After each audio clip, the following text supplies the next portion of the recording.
Magdi-deliver ulit tayo ng 3K fertilizer, heavyweight tandem at itong power grower combo.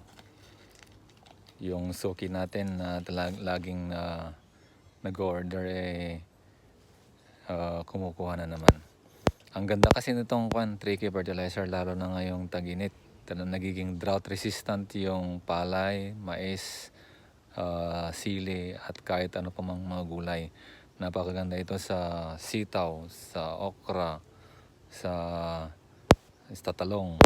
At itong heavyweight tandem talagang po ito, pampabulaklak. Ito yung pantapat natin sa 0060. Ang galing po nito. Yung power grower naman talagang pinapalaki nito at pinapaganda yung halaman. Kaya gamit na rin po kayo ng ganito mga product.